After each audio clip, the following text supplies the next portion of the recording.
T, sus células del sistema inmune están activadas y están atacando un componente propio, o en el caso de trasplantes, ese órgano que se acaba de trasplantar. Entonces, lo que yo necesito hacer es evitar que mi sistema inmune ataque lo que yo necesito o lo que es mío, ¿sale? Entonces, ¿qué es lo que tengo que hacer? Eliminar esa clona autorreactiva. ¿Cómo lo voy a hacer? O le bloqueo las dos señales, o uso, digo, las tres señales, alguna de las tres señales, o uso corticosteroides que me la van a eliminar en cuanto ese receptor unido a corticosteroides, ese receptor dimerizado, penetre al núcleo de la célula y me mande a esa célula a una muerte por apoptosis. ¿Sí quedó claro? Muy bien.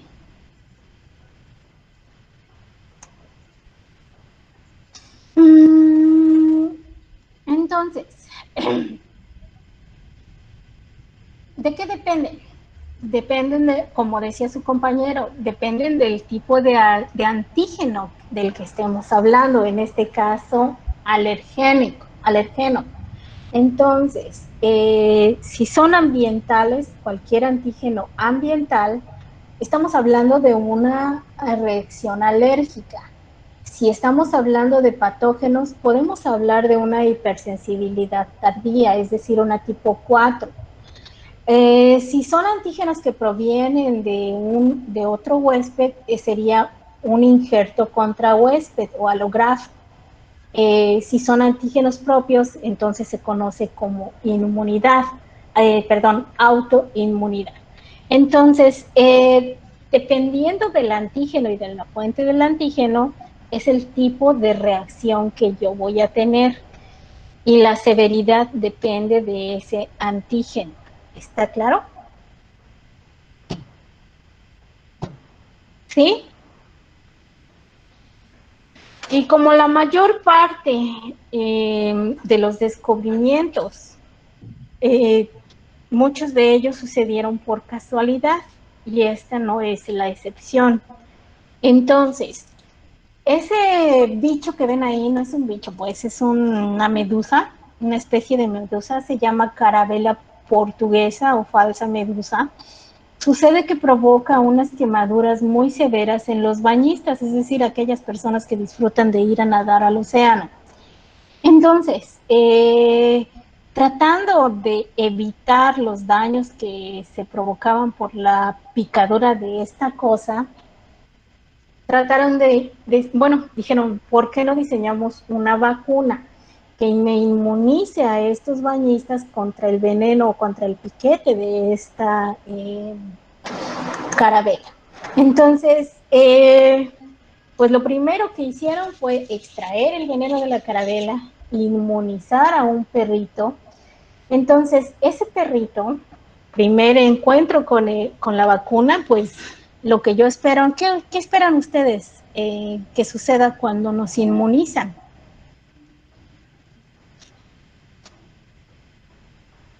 Una reacción, ¿qué tipo de reacción? ¿Cuál es el objetivo máximo de la vacunación? O el objetivo final de la vacunación, que genere una respuesta de anticuerpos. Y esos anticuerpos tienen que ser además protectores, o que nos genere una respuesta inmune celular, pero que esa respuesta sea protectora, ¿sí o no? Ese es el objetivo de una inmunización. Entonces, ese es el objetivo, ese fue el objetivo de Richard y Portier cuando trataron de diseñar una vacuna contra el veneno de esta carabela. Entonces, su animal de experimentación, pues un perro. Lo inmunizan. Y entonces, como en todo en esta vida, para probar la protección de la vacuna, ustedes inmunizan al animal y lo siguiente que hacen es retarlo, ¿sí o no? ¿Cuántas veces inmunizaron ustedes a su ratón?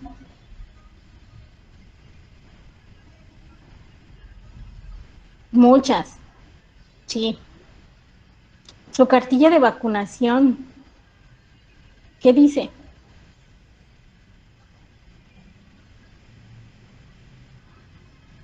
¿Cómo es su esquema? Ya olvidémonos de su cartilla de vacunación, pasó hace mucho tiempo. ¿Qué se oye en la televisión de los mensajes de la Secretaría de Salud? Campaña nacional de vacunación contra la polio. ¿Y cuántas veces sucede esa campaña al año?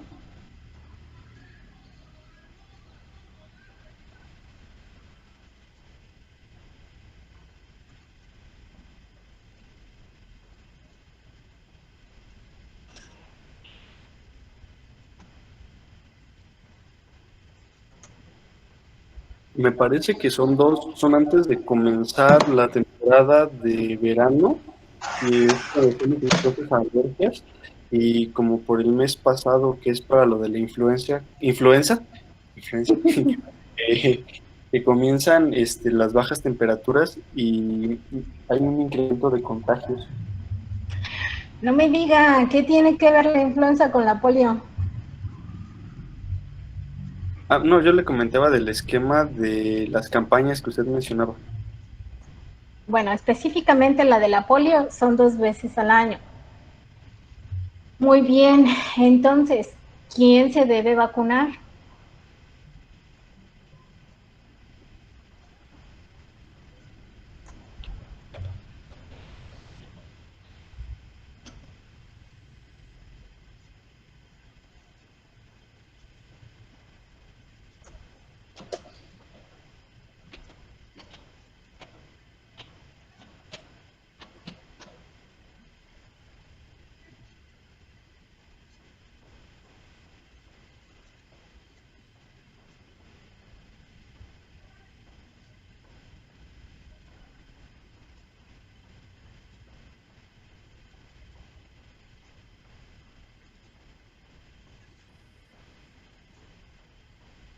Todos los menores de 5 años se deben vacunar y todos los menores de 5 años se tienen que vacunar todas las campañas de vacunación, ¿sale? Desde que nacen hasta que cumplen 5 años. Entonces, su exposición al antígeno es repetida, ¿sí? Entonces, para evaluar la protección de este nuevo diseño de vacuna, Richard y Portier iniciaron su esquema de vacunación.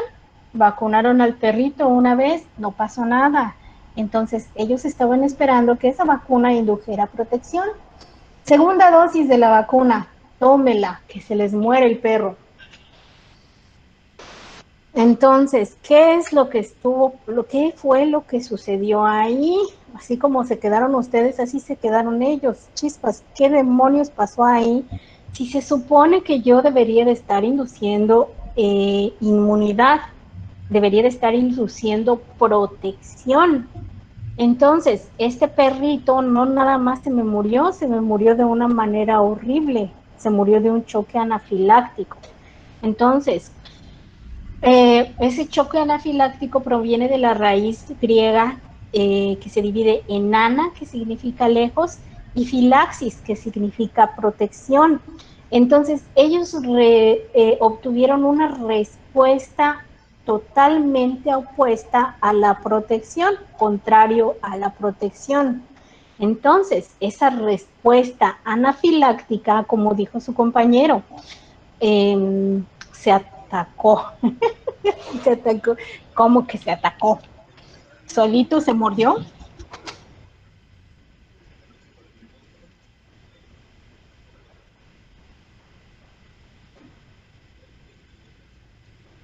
Es decir, que se genera una respuesta autoinmune hacia él mismo. Mm, ya. Sí, se generó una respuesta, pues más que inmune contra él mismo, contra el alergeno. Y entonces esa respuesta inmune fue exagerada. Eh, ¿Qué es lo que pasó ahí? Un choque anafiláctico se caracteriza por que el individuo se asfixia, literalmente se le cierran las vías aéreas, todo eso se constriñe. ¿Y por qué se constriñe? Pues porque alguna célula de nuestro sistema inmune, principalmente los basófilos y los mastocitos, están liberando algo que se conoce como histamina. Entonces, eso que les da el médico a ustedes cuando se enferman de la gripa, que van al médico y les dicen,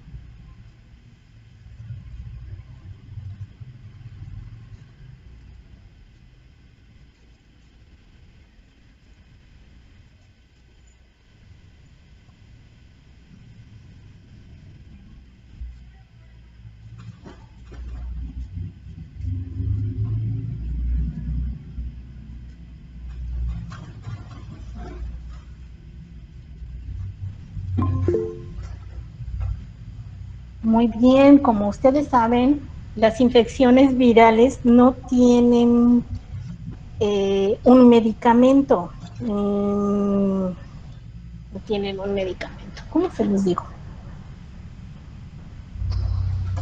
No existe un medicamento que elimine al virus. ¿Sale? Hasta la fecha no hay un medicamento que nos limpie, que nos elimine un virus de nuestro organismo.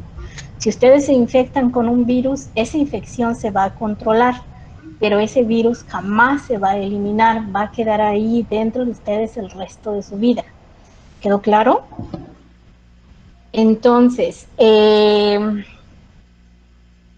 es lo que vamos a hacer con ese virus que ya nos infectó, ese virus de la gripa, ese virus de la influenza común que ya nos infectó? Pues lo único que podemos hacer es que el médico les dé algo que evite que su sistema inmune los dañe. ¿Está claro? Entonces, básicamente un antihistamínico es solo un paliativo. ¿Me explico? ¿No me explico?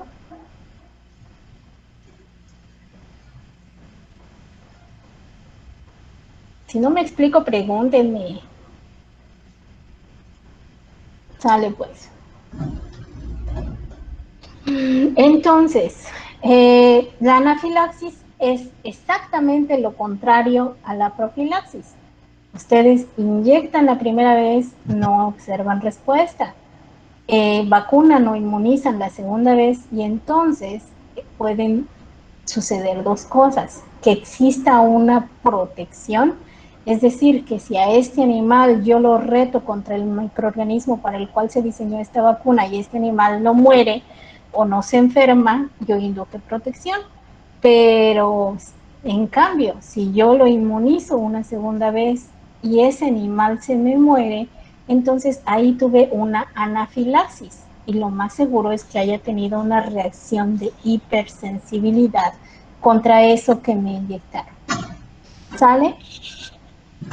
Entonces, esa respuesta agresiva de nuestro sistema inmune no se observa durante el primer encuentro. Durante el primer encuentro tenemos lo que se conoce como sensibilización al antígeno. ¿Sale?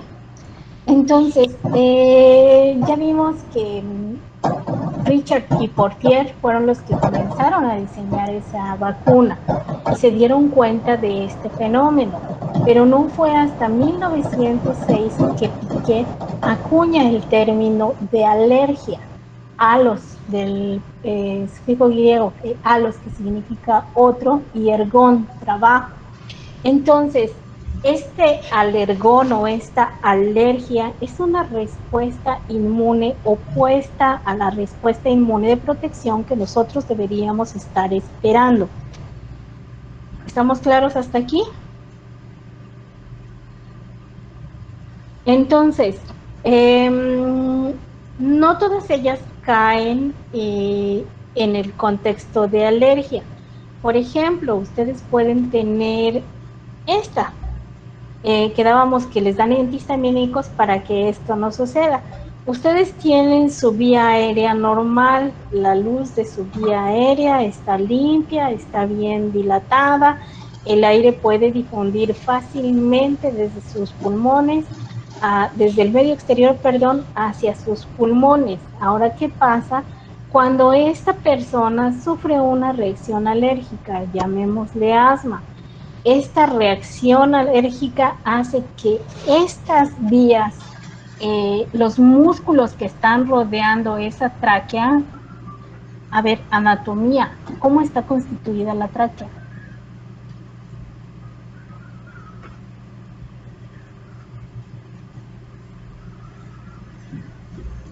Anillos de cartílagos.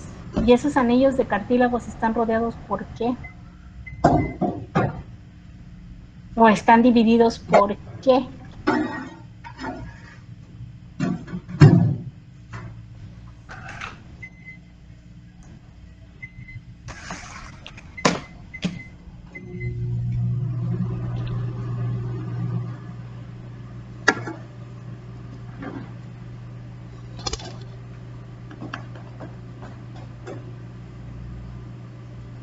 Aquí está mi tráquea, bien bonita. Aquí está mi mejor. ¿Qué tiene esa tráquea entre esos anillos de cartílago?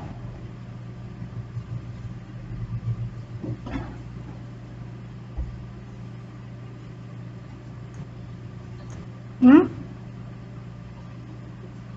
¿Qué es esto, Rosita, muchachos?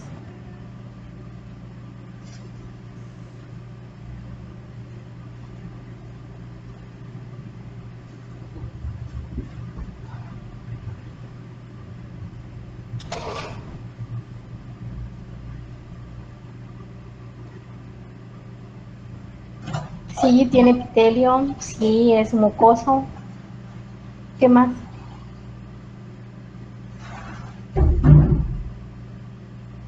Entre estos discos de cartílago que ya me dijeron que hay, fibras musculares lisas, exactamente. Entonces, esas fibras musculares lisas no pertenecen al sistema muscular. ¿Cuál es? ¿O pertenecen al? ¿Quién las controla? ¿Qué parte del sistema nervioso lo controla? Ustedes le dicen, a ver, tráquea, contráete o relájate o constríñete.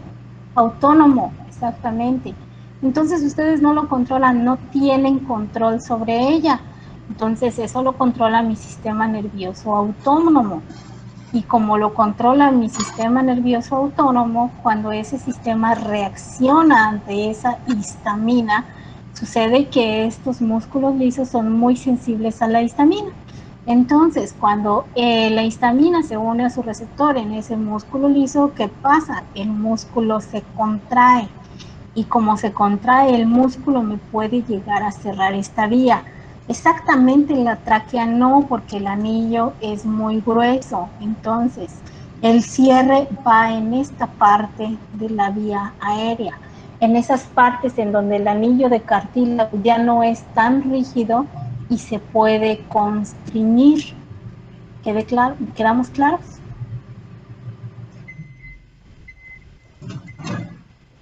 Muy bien. Entonces, eso puede suceder en el caso de una persona asmática. Ahora, ¿qué pasa con aquellos que sufren fiebre del heno? Es una respuesta alérgica a diferentes tipos de polen y pues ahí al rato vamos a ver el pulmón del granjero. Y puede ser un eczema a nivel cutáneo. Entonces, estas reacciones alérgicas pueden suceder a diferentes niveles. ¿Está claro? Muy bien. Entonces, ¿qué es lo que hacen Cook y Coca? Y para eso ahí está su mnemotecnia, la Coca-Cola. ¿Sale? En inglés, la Coca-Cola se escribe como Cook, ¿sí? Y en español, pues la Coca. ¿Sale? Entonces, estos dos señores, Cook y Coca, acuñan el término atopia para distinguir o para diferenciar entre una reacción de hipersensibilidad de otras condiciones heredables. ¿Está claro?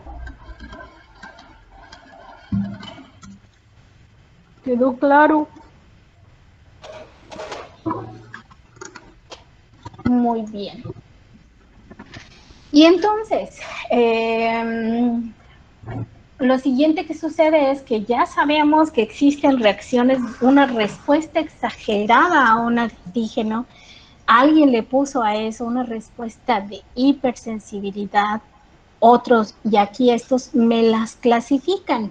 Entonces, Coombs y Yell me clasifican esas respuestas en los 4 tipos que su compañera ya nos mencionó anteriormente.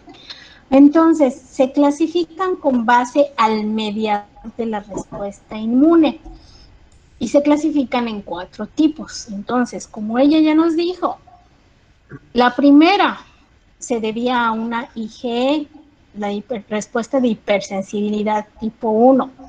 La respuesta de hipersensibilidad tipo 2 se debe a una IgM o a una IgG.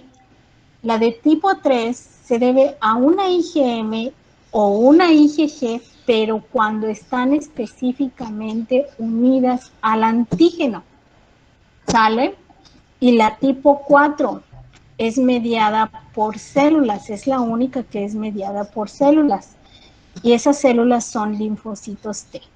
Entonces, como explicábamos hace rato, que de aquí a que ese linfocito T reacciona y pasa por expansión clonal y entra a ciclo celular y me produce células suficientes como para ver un daño, van a pasar entre 24 y 48 horas, mientras que estas, de la 1 a la 3, suceden de manera inmediata, es decir, si yo soy alérgica a los cacahuates y me como un alimento contaminado con cacahuate,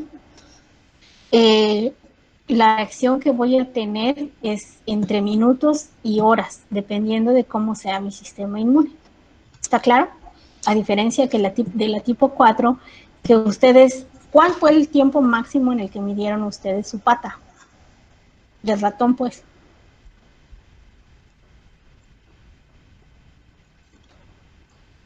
72 horas. Entonces, ahí ya me estoy llevando entre 1 y 3 días para poder ver una respuesta. Por eso se le conoce como una respuesta retardada, ¿sale? O una DTH por sus siglas en inglés. ¿Está claro? Entonces, vamos a comenzar con una respuesta de hipersensibilidad tipo 1. Ya quedamos que esta es mediada por IgE. Entonces, un individuo normal tiene entre 0.1 a 0.04 microgramos de IgE por mililitro de suero. ¿Cuántos mililitros de suero tiene un ser humano adulto normal?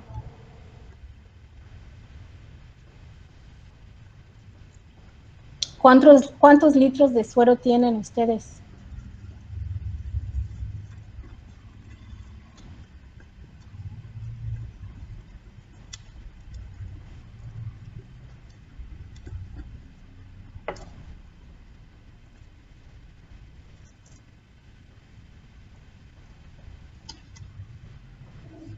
¿Cómo que no lo sé, química?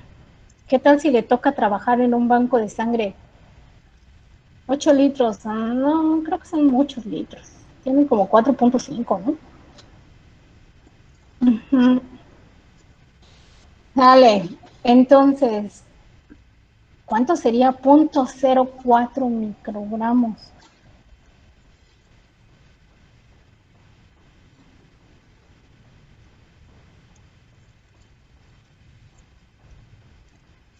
Sería una cantidad despreciable, ¿sí o no? De IgE. Entonces, eso es niveles normales. ¿Cómo me diagnosticarían ustedes los niveles de IgE en un paciente?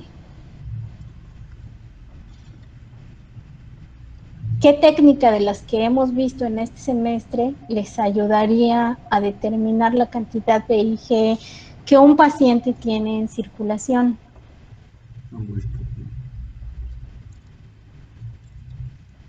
Muy bien, Elisa, ¿cómo lo van a hacer?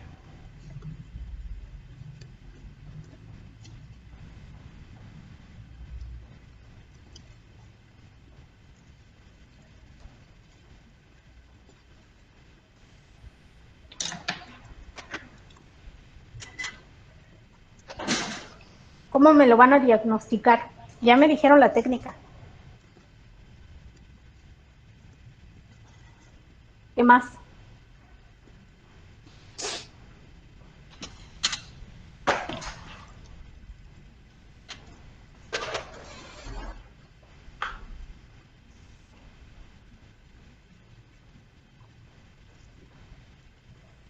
Córranle que se nos hace tarde.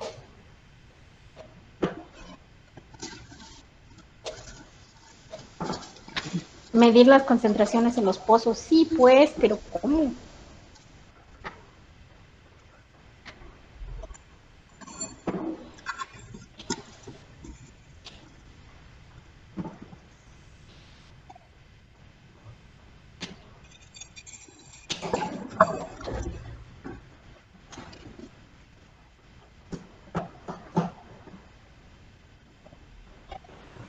Con un anticuerpo. Sale. ¿Un anticuerpo contra qué? Un anticuerpo específico contra IgE. Muy bien. Y luego, ¿cómo me lo van a revelar? ¿Qué tipo de ELISA tendría que ser? Estamos buscando un antígeno soluble en el suero del paciente. El alergeno, no, porque no estamos probando contra qué está dirigida esa IgE. Lo que queremos determinar es la cantidad de IgE que tiene ese paciente en el suero. Entonces, en lugar de ese alergeno en el pozo, ¿qué me va a poner usted en el pozo? Por ahí ya dijeron sándwich. Por ahí ya me dijeron indirecto. Sí, los dos están bien. Un anticuerpo de captura, perfecto. Ese anticuerpo de captura, ¿qué característica tiene? Primario o secundario.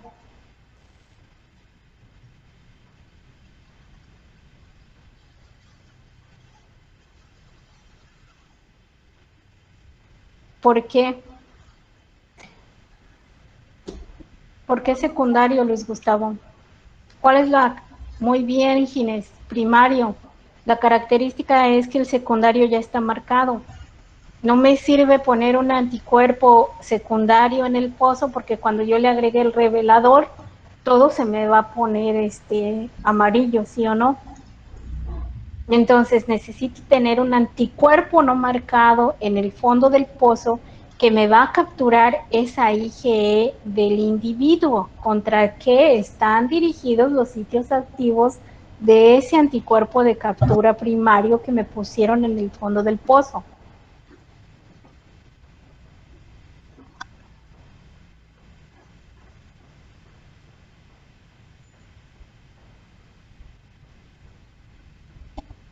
¿Qué es lo que hace a esa IgE contra la FC? Muy bien.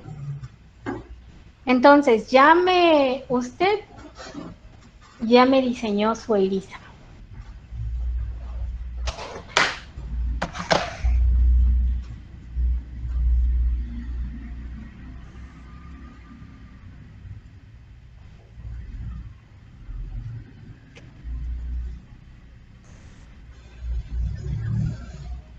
Ya tiene su pocito. Ya me puso ahí en ese pocito un anticuerpo primario. Perdón por los palitos y pegotes, esto nomás no se me da.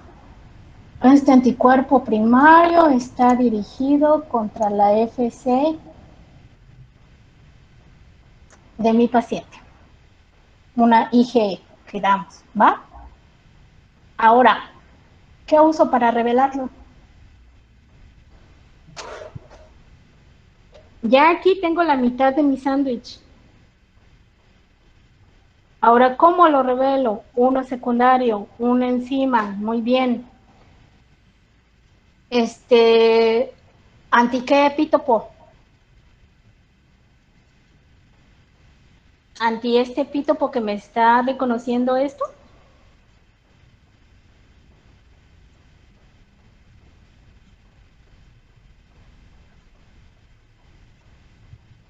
No, porque ya está ocupado. ¿Contra qué epítopo?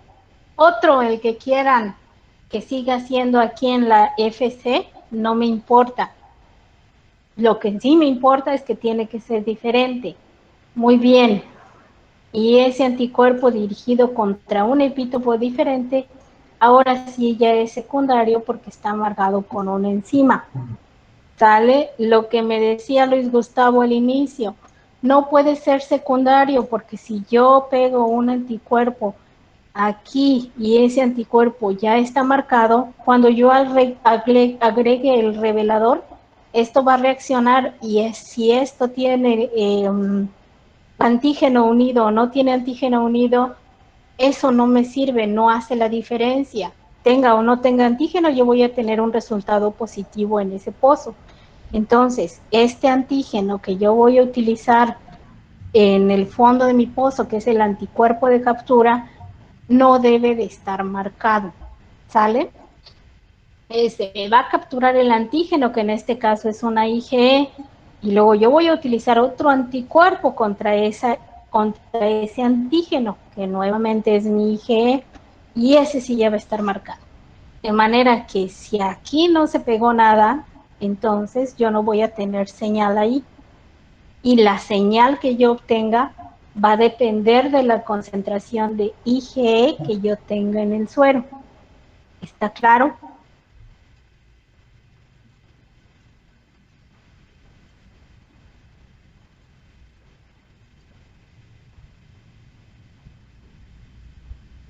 Muy bien. Entonces ya diagnostiqué mi paciente y entonces ya determiné que la concentración de IgE en el suero de ese paciente era 10 veces mayor.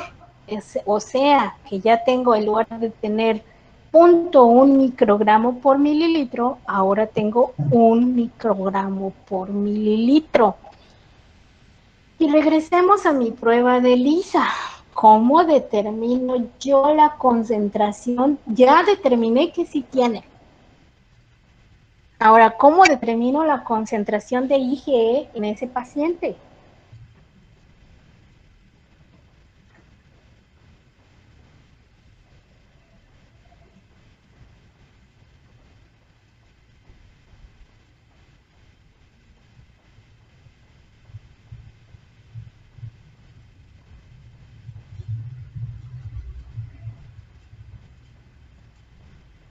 Desde la ley de Lambert y Beer, la ley de Lambert y Beer la aplico desde que ya me dio una concentración, una absorbancia. La absorbancia obtenida, no. Tenga poquita, tenga mucho, yo voy a tener una absorbancia por el marcador. ¿Cuál marcador?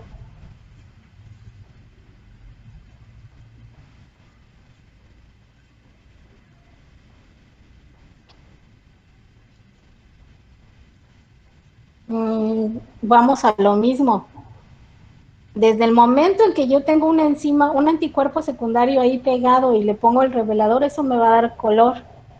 Ahora, ¿cómo determino la concentración? ¿Qué técnica?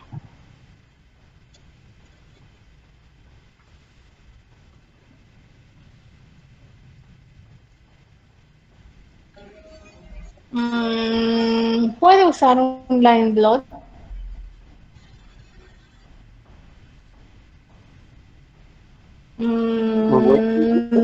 No, no puedo usar un western blot.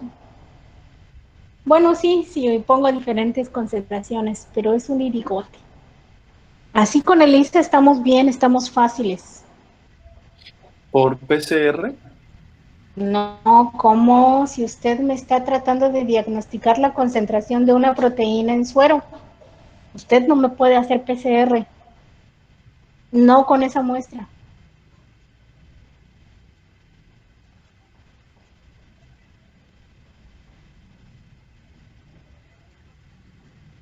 A partir de la absorbancia con B de burro. Exactamente. Me va a hacer usted una curva tipo. Muy bien. Y entonces en esa placa de pozos usted me va a poner diferentes concentraciones de anticuerpo de captura, ¿sale? Para que usted me pueda cuantificar esa IgE. Y si no me pone diferentes concentraciones de anticuerpo de captura, usted me compra una IgE de humano comercial y ahí le dicen qué concentración tiene. Y ya que usted determine la concentración de, bueno, que sepa la concentración de ese IgE, me hace diluciones seriadas y me pone diferentes concentraciones de esa IgE en cada pozo y luego me las revela y me saca la absorbancia.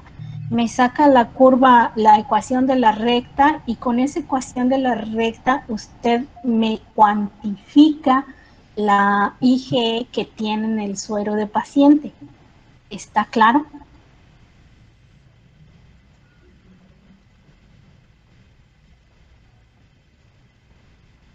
Muy bien. Sale pues. Entonces, ya me cuantificaron, ya determinaron que ese paciente efectivamente tiene altos niveles de IgE en suero. Ahora,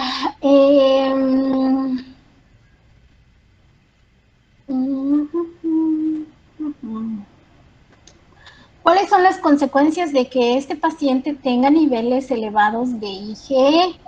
Sale, entonces vamos a tener una respuesta inmune humoral.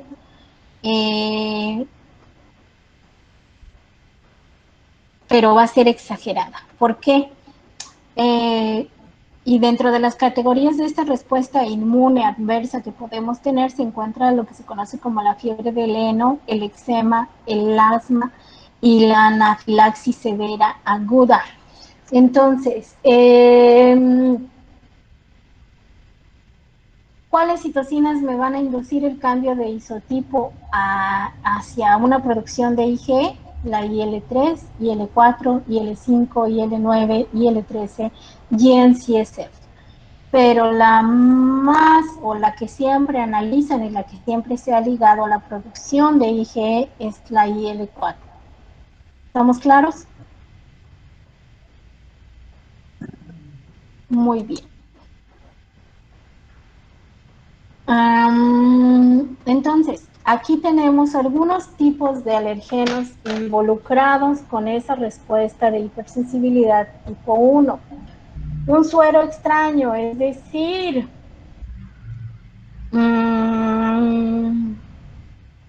¿a qué nos referimos con un suero extraño? ¿Qué han oído ahorita? Sí, a una transfusión sanguínea. ¿Sale? Ahí llevamos suero.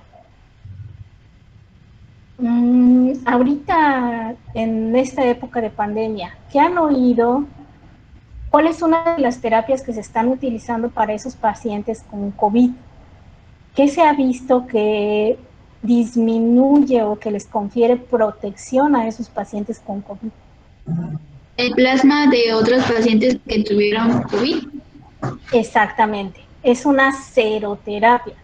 Entonces, esa seroterapia me está funcionando, me están poniendo básicamente el plasma de ese paciente que ya se recuperó, que logró salir de esa infección por COVID, se lo están poniendo a un paciente que está apenas infectado. Vacunas, chispas, yo no sabía que, no es cierto, sí sabía, que esas vacunas me pueden generar una reacción alérgica.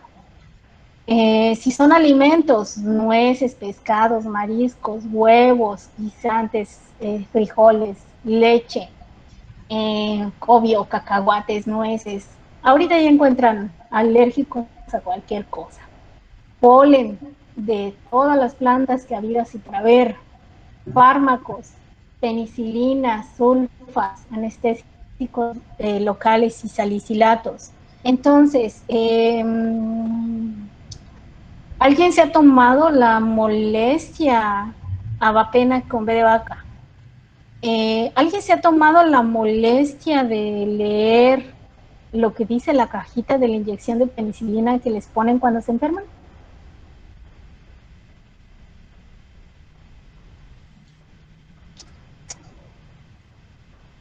Pues qué malo, deberían de leer lo que les meten en el cuerpo, ¿eh? Sí, precisamente usted se puede morir por una respuesta anafiláctica. Entonces, esas cajitas, la leyenda de esa cajita dice, este medicamento puede ocasionar reacciones alérgicas que van desde las leves hasta las severas. Lo que no les dicen es que la severa es un choque anafiláctico.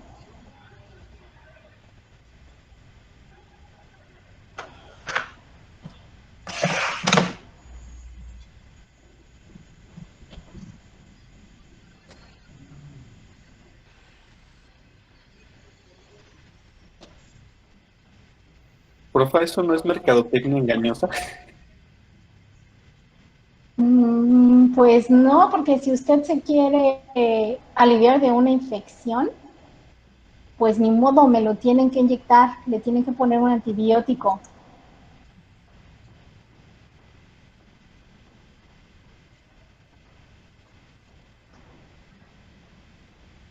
Bueno, aquí ya vieron, penicilina y reacción anafiláctica.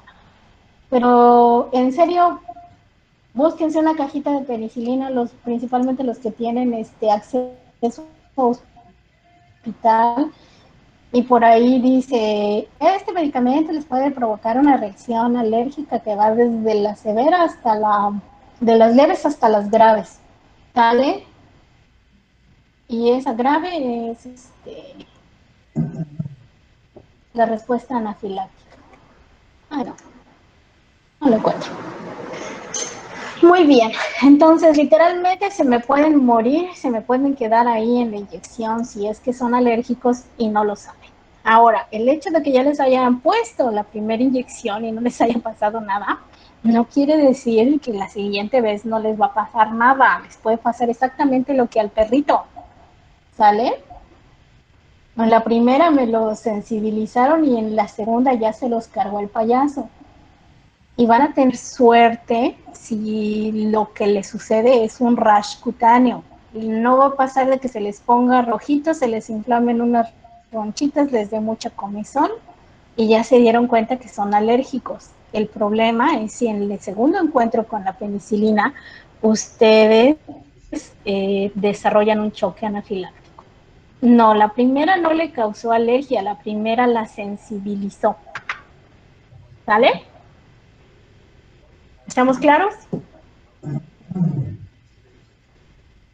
Muy bien. Entonces, ¿por qué esos mastocitos y esos basófilos se me desgranulan cuando yo tengo un exceso de IgE circulante? Simple y sencillamente porque estas células tienen el receptor para IgE en la superficie de la célula. Es el Fc epsilon receptor. ¿Sí?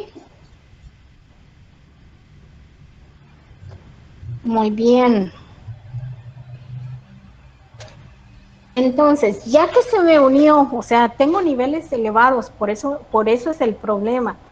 De manera normal, si tenemos IgE en circulación, el problema es cuando esos niveles se elevan.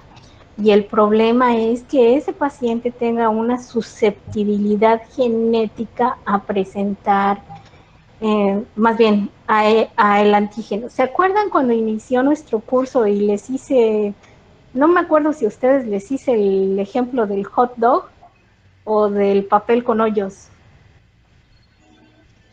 para representar los pockets del MHC?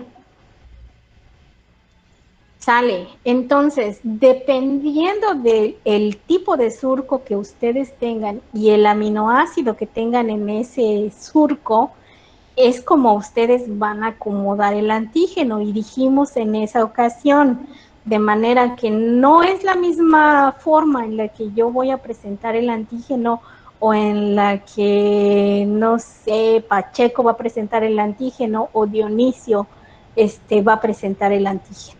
Y no es la misma forma en la que mi sistema inmune lo va a ver.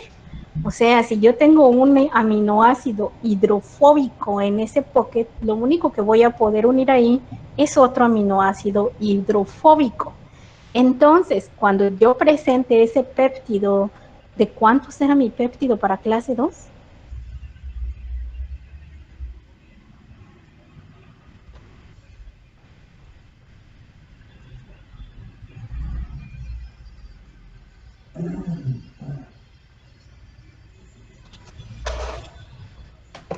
Solo Dios sabe, ya no me acuerdo.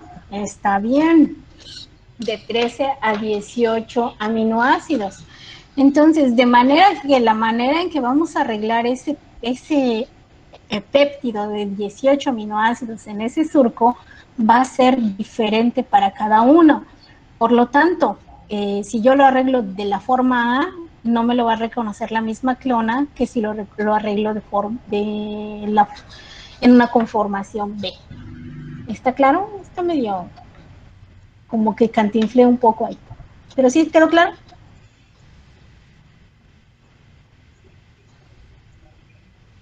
Sale pues. Entonces, necesito ser susceptible genéticamente hablando a padecer una alergia y eso depende de mi presentación, desde mi presentación de antígeno. Sale.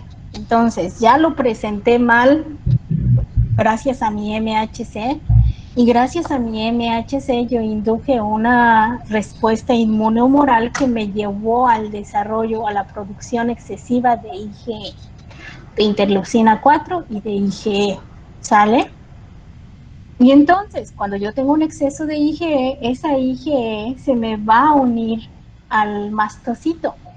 Si tengo ese alergeno presente en la circulación, va a haber un entrecruzamiento. Esto es básico, que exista un entrecruzamiento entre dos IgEs continuas unidas a la superficie celular para que ese entrecruzamiento me desencadene esas señales intracelulares que me van a activar a esta célula y van a inducir su desgranulación.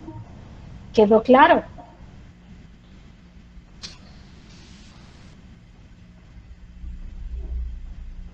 Muy bien. Entonces, ya tengo mis IgEs, ya las entrecrucé en la superficie de la célula y ya se desgranuló. Me liberó una cantidad impresionante de histamina. Entonces, ¿cuál es la consecuencia? Como ustedes ya me dijeron, el músculo liso está controlado por el sistema inmune autónomo. Entonces, eso va a interferir, ¿cómo se llama? A estimular todo lo que tenga músculo liso. Sus músculos de todo su cuerpo, los que tengan liso, los vasos sanguíneos que tienen una capa de músculo liso también, me va a estimular a estas glándulas mucosas para que secreten moco, me va a estimular las plaquetas, me va a estimular las terminales nerviosas y también me va a estimular a esos eosinófilos. Entonces, esta y esta se me van a desgranular y la consecuencia es la contracción del músculo liso, el cierre de mis vías aéreas y entonces ese individuo se puede ahogar. ¿Quedó claro? Esa práctica no la tenemos, pero hay una práctica con cobayos que es muy cruel, se mueren muy feo por choque anafiláctico y básicamente lo que ustedes hacen es inmunizar a ese cobayo con OVA. Al fin del periodo de inmunización, es decir, de sensibilización, ustedes me lo retan con una inyección intracardíaca de OVA, es decir, vámonos al corazón para que pase rápido por torrente sanguíneo y ese animal sufra un choque anafiláctico de manera inmediata. Entonces, literalmente, en menos de 2 minutos, ese animal presenta dificultades para respirar, se retuerce horriblemente porque no puede respirar, entonces es muy feo la muerte que sufre. Pero ni modo, todo sea para que los cubetes aprendan. ¿Estamos claros hasta aquí?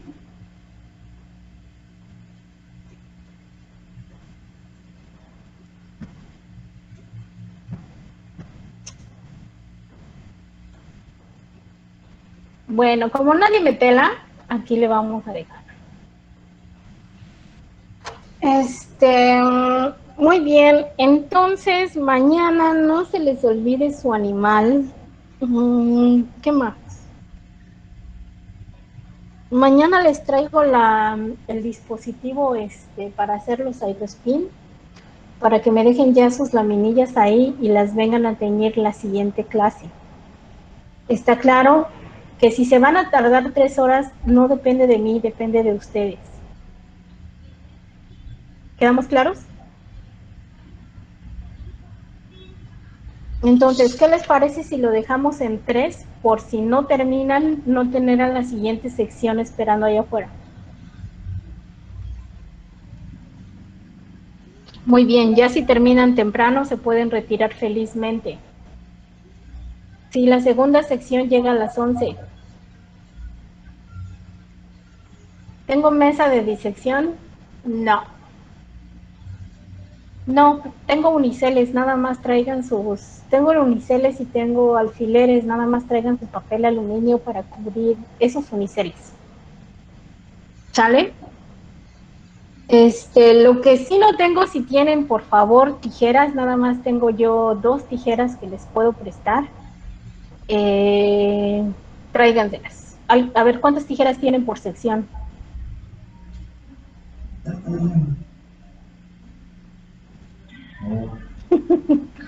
A ver, el que tenga Ajá, tú tienes una tijera, ¿quién más? Bueno, yo tengo 2, ya son 3 tijeras, pero ella es ya ni me acuerdo de qué secciones. En la otra sección, ¿alguien tiene una tijera?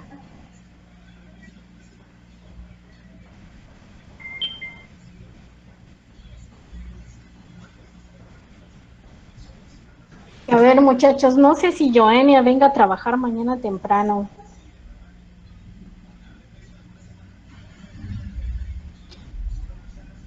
Entonces, ni modo, se van a tener que esperar a que los compañeros del otro equipo terminen de usar la tijera, ¿ok?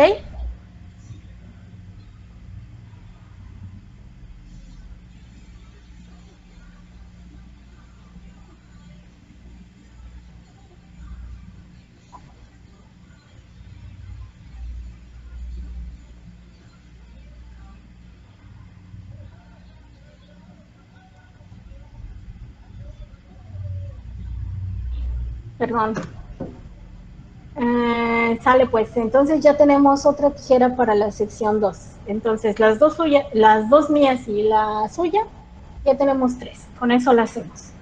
Muy bien, entonces nos vemos mañana en el laboratorio. Si quieren oír las conferencias, se traen su computadora. Si no, yo siempre traigo la mía, pero yo no tengo Facebook. Así que sí dijeron, ¿verdad? Que lo iban a transmitir por Facebook. Sí, pues yo no tengo Facebook, así que se van a tener que conectar con la mía o tráiganse la suya, ¿sale? Entonces, muy bien, niños, nos vemos mañana en el laboratorio.